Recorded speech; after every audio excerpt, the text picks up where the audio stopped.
On today's episode of Raiding My Sister's Closet, I'm going to raid my sister's closet for some jeans or hopefully some, maybe like a black skirt. I really want some jeans because I only have one pair of jeans. All of my other jeans I have like sized out of. So I'm really looking for a pair of jeans because I got a cute outfit put together for today and I just need some jeans, but we're gonna see how it goes. So I'm just standing here, sudden moment of like, because some promises that are in the season of coming to pass, I have a little bit of doubt surrounding it because I don't want to get myself hyped up and then something not come. Although I know that God is not a man that he should lie. And he's definitely shown me that through all the times that I've been, depending on him and really leaning on him, that he's always going to come through. And if he said he's going to do it, then he will. But this thing in particular, it will be very life-changing. Like, probably the most life-changing thing, where it will drastically change the landscape of my life just by default. And I'm really excited because the person who I've been wanting to see for so long, I feel like it's going to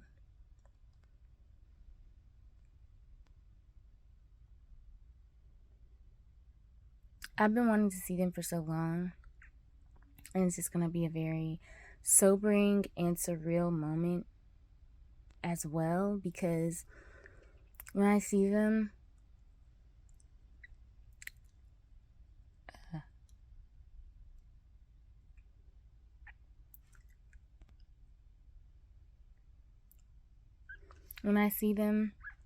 I know they're going to be different from the way that they were before. And I'm wondering, I guess, like, or anticipating, like, what it's going to be like. What parts are going to be the same? What parts are going to be different? What am I going to be able to learn and explore about them? And I'm actually really excited. And yeah, I'm just really excited. So I'm getting ready for today, and that thought just kind of slowed me down a little bit. But not me nervous. Like, it's not even nervous. It's more like a anticipation. I just don't want it to be in vain, and I don't want it to feel worrisome, because I want for nothing. I did find some jeans in her closet, so now I'm gonna do a little alterations on one of my other pieces because it's giving fall and I need to give summer where I'm at. So I'm gonna go ahead and make some alterations and get dressed. My, if you've ever seen, I was about to say the Hunger Games, I don't know what it's called, Game of Thrones,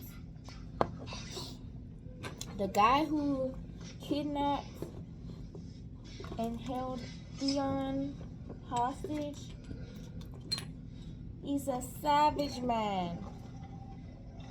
Like, this guy's completely off the rails. He's crazy. It's a nut. He's sick in the line.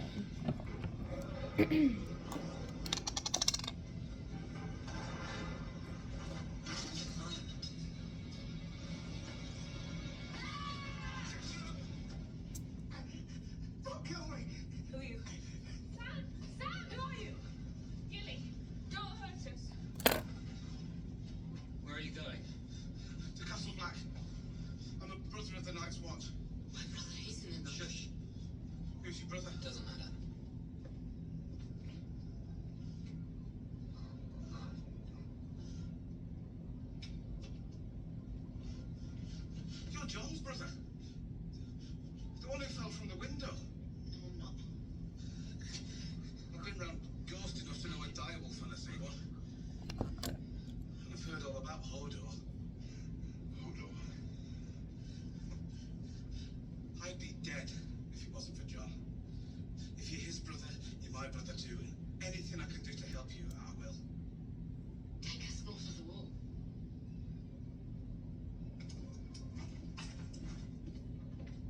What? Why in the world would you I want to don't want to. I have to. How did you get through the wall?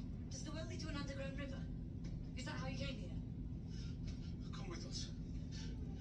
There are steps carved into the south side of the wall. Hodor can carry you to the top. We'll walk straight to Castle Black. Come with us. There's nothing knows but death. If John is alive, Castle Black's where he'll be. It's the safest place for you. There's nowhere safe any longer. You know that. What I know is what I saw. Simple, simple, simple. And if you saw it too, you'd run the other way. You saw the White Walkers and the army of the dead. How do you know that? The Night's Watch can't stop them. That's one thing I love about crochet. Kings of Westeros and their armies can't stop them. Instant cute afro. I wish my tendrils were even today. Pero they have a mind of their own. They want to do what they want to do. Yeah, so they do what they want to do. I have to go north. I have to.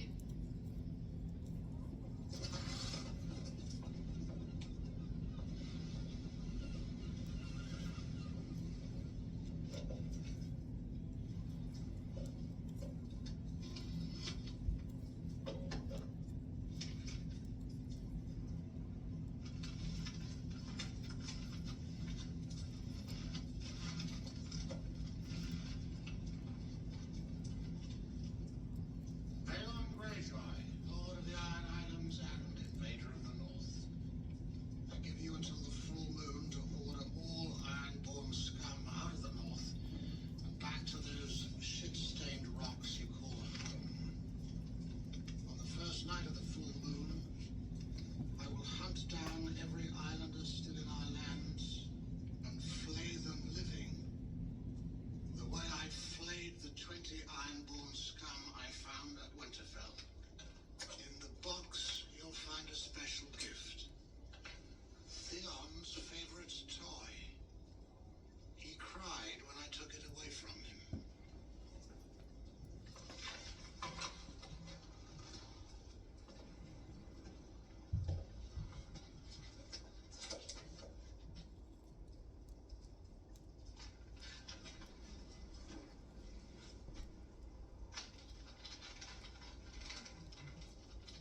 Leave the North now, or more boxes will follow with more Theon. Signed, Ramsay Snow, natural born son of Bruce. Ramsay Snow. This motherfucker is crazy. Ramsay is crazy. He's crazy. This guy's freaking nuts.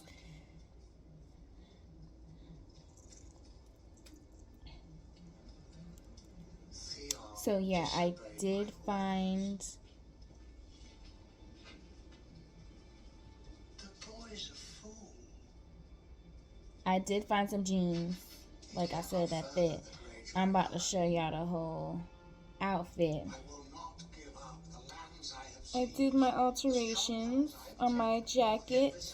So now it's gonna be a cute top that I'm gonna wear over this basic black He's not a man anymore. bra that I have on. It's like a soft line bra. So what I'm gonna do now is boil some water for this, boil some water for some oatmeal, because I realized I'm trying to go outside and I literally haven't eaten today, and it's just so hot and just too hot outside for me to go out and not have any food in my system. So now that my hair is already done, I'm gonna curl this, do that, put my outfit on, and yeah.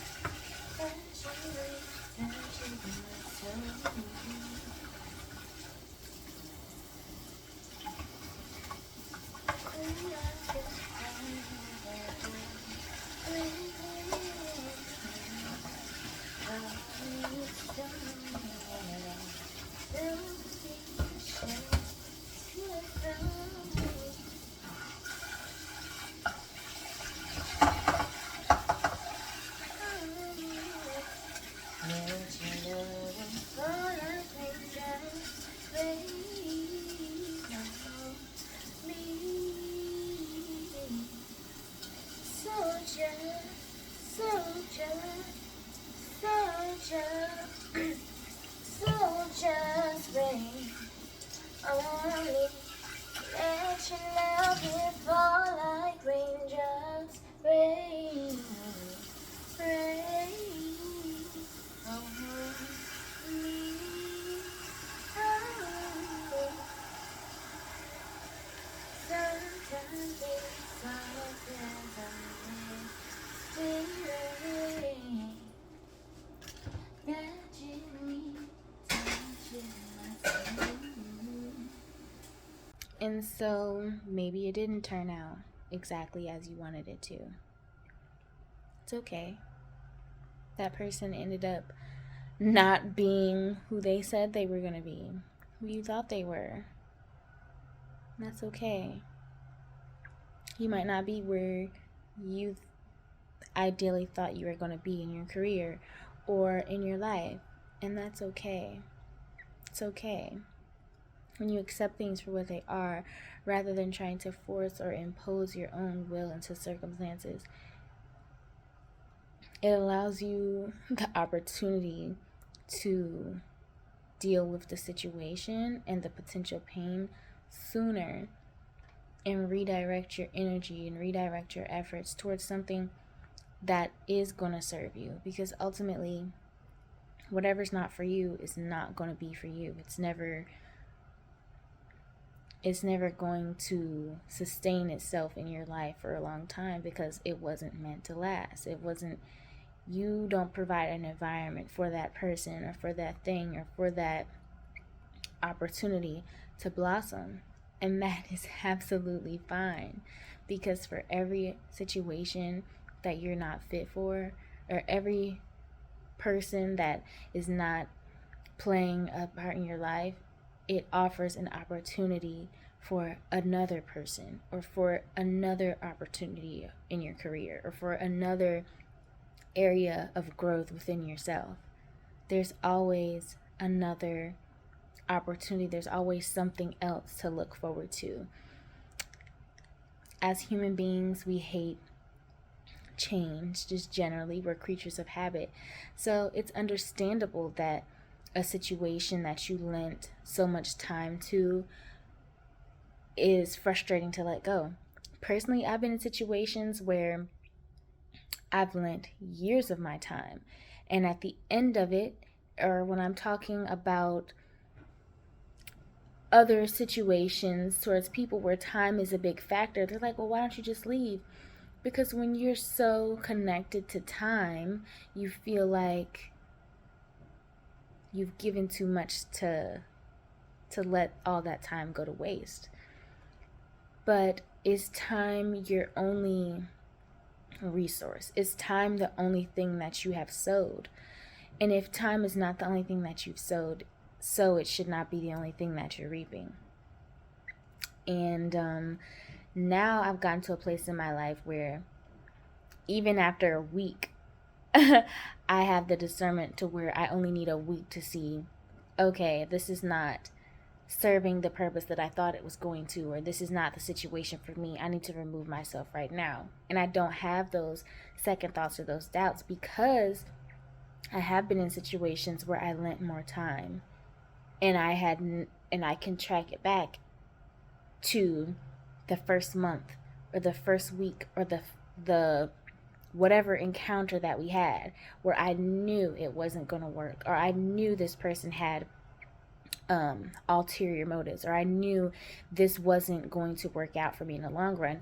But because I wanted it, I wanted to impose my will, right? And I wanted things to play out the way they were. Just because you want it and you will it so doesn't mean that it's going to happen.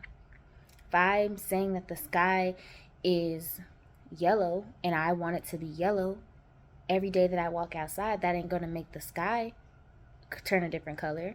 It's going to be what it's going to be. And the sooner that I can accept it, the sooner that I am able to make better, more well-informed choices and decisions for myself in every aspect of my life, down from my food to the people that I work with, to the people that I associate with, to the careers or opportunities that I choose to take up or leave behind. And some of them seem lucrative. Some of the opportunities seem perfect on paper. The time, this seems like you'll be the right person. It seems like it would be the right situation. It seems like it's the right place, but at the end of the day, you're only deciding but so much for yourself, because you can only know so much as a human being. Your understanding is limited. Your perspective is limited. And every human being in this world has free will, which makes things a lot more complicated, but also in some ways it makes things more absolute. While it seems like it's this like willy-nilly thing, you never know because everybody has free will, anybody can choose, it makes things in some way more concrete. Because if you take what people say in their actions, it's a formula. You got to add the words to the actions, subtract, find a difference, and if it's adding up to 1 and 2, then it's equal. It's like the golden ratio.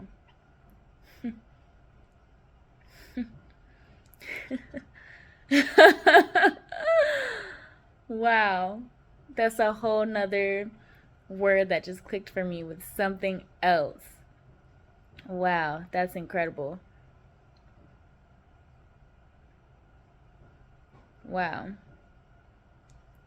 But you gotta make sure what people are doing and saying add up, and then just take it at face value. Someone saying, well, I don't want to do this. It's like, okay, I see how you're moving. I see what you're saying.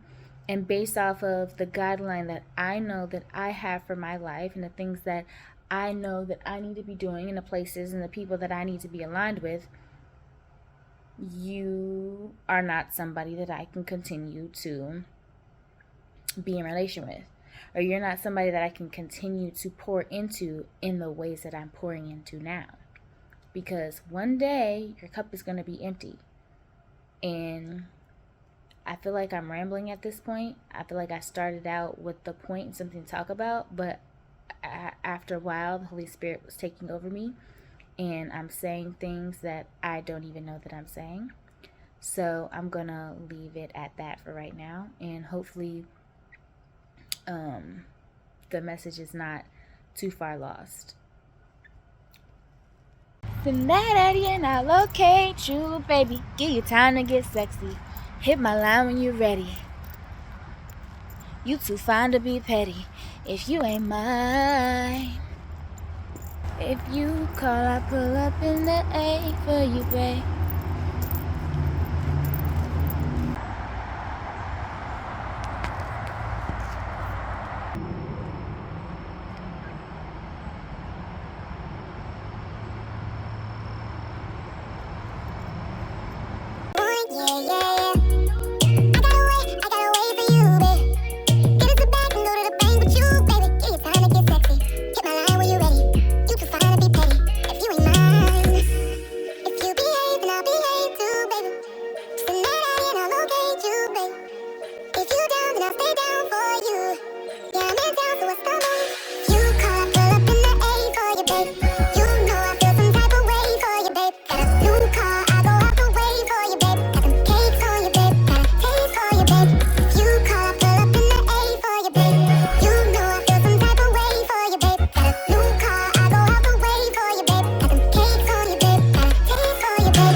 This is what drew me over here. I like how they just look. I'm never too far from water.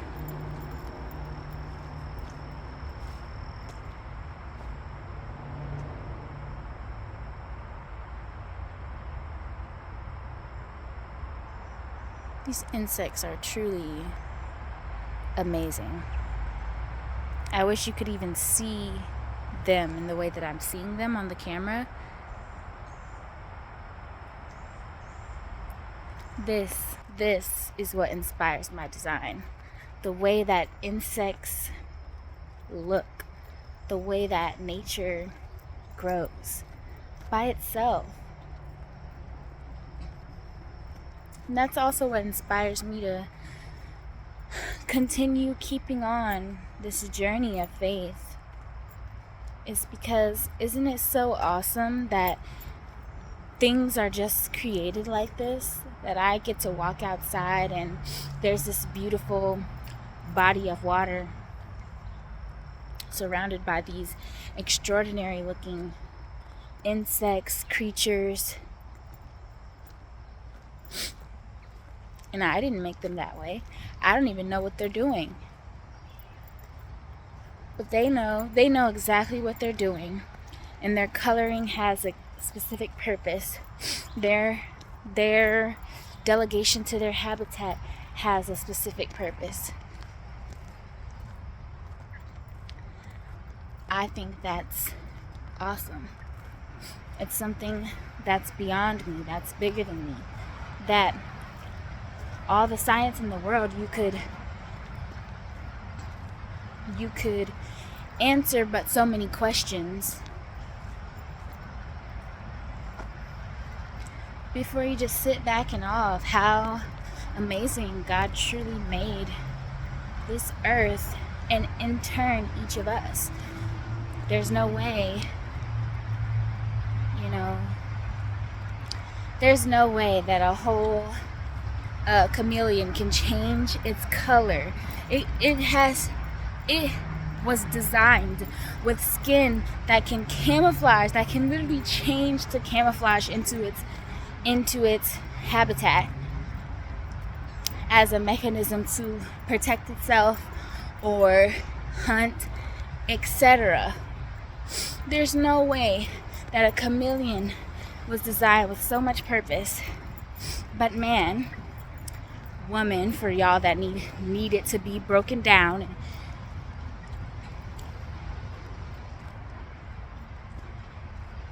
they are created in God's image. So there's no way that I was not also designed with a distinct purpose for everything that is built inside of me, including my skin, including the way that I do what I do. And that's so awesome. And I think social media can really give us an open door to compare ourselves to others. And when I was so sure that I wanted to be a designer, I had difficulty understanding the plight of someone who didn't know what they wanted to be, that didn't understand their purpose and didn't know what they wanted to do with their lives. They didn't have a plan. But in coming to this point in my life where I walk away from design and I'm literally just in God's hand, at His will and at His whim, which honestly I prefer it this way. But when I'm moving in such a space as this, I understand how it could be so how life and the societal pressures could feel so intimidating, that you have to find something, that you have to hurry up and figure it out. But the beauty of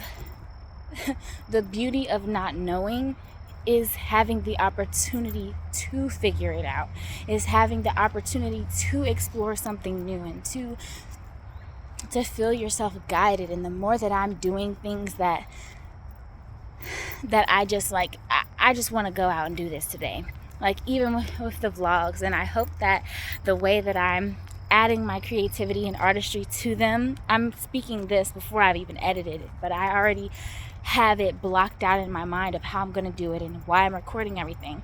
I hope that's entertaining to you, because coming out here and just dancing, setting up my camera and literally dancing in the middle of a forest, like, not that I had any choreography, but this is something that just reminds me so much of what I enjoyed doing when I was a child. Like, I always had my camera. This is when technology was first starting to rise, so there wasn't that many cameras. There wasn't really social media. MySpace was the only social media that I knew of, and there wasn't you know, you still had a lot of people still got disposable cameras, so there wasn't a lot as far as cameras were concerned to mainstream consumers and things like that. So coming out here and just being able to do that and express myself in that way is how I started to express myself when I was younger, when these things were first coming into mainstream and was first becoming popular, because I didn't necessarily have another outlet in order to do those things. So to see myself being able to get back to those things, it's beautiful. It's beautiful, and it makes me happy in a certain space in my heart where I know that that little A is, where she just wanted to dance and she just wanted to, you know, you wake up and you don't have any problems. And it seems like, you know, as an adult, as you grow in life, and you're living inside of a society that's guided by certain standards or certain rules, etc., you feel like you have so many issues and so many problems. And I was watching a TikTok yesterday, and it was like a little story where it's like, oh, pick an animal, this and this and this, and then they tell you at the end what it means. And she's like, okay, whatever animal that you picked, which I picked a squirrel that I saw in the forest, the size of that animal is the way that you perceive your problems. And to me, I mean, I know it might not have any merit, but I just thought it was funny that I'm perceiving my problems to be the size of a squirrel, which is relatively small when it comes to the animal kingdom. And for me, that's awesome. I giggled because it was just, it's ironic for me, because I always am so, you know, it has to be in this stage of my life, I'm being able to wake up and give my problems away, and truly give my problems away. Not say, oh, you know, I give it to God, or it is what it is, but still waking up every day with that on my mind. It's truly about your mindset. And then the next thing was the way that you interact with that animal, which I chose that I was just like, I saw the squirrel passing and it was like eating some nuts, and I was just watching it and like smiling, and then I went on with my walk. And the significance of the interaction with that animal was how you're attending to your problems. And the way that I'm attending to my problems is looking at them, acknowledging them, watching them move, and then I go on about my life, which is funny because that's literally how I'm dealing with my problems right now, because they're not my problems. I know that faith without works is dead, but the stuff that's taking place in my life, it's beyond me. So what does stressing about a problem do to solve it? If you were broke yesterday and you wake up like, damn, I'm so fucking broke, like I can't stand this shit, blah blah blah blah blah blah blah, you start with that energy, it's only gonna return to you. The energy that you give out is what returns to you. And that was a nice little lovely walk back to the car. Thank you for walking me, boo. Thank you for walking me. But yeah, I'm gonna head home, so I'll talk to you a little bit later.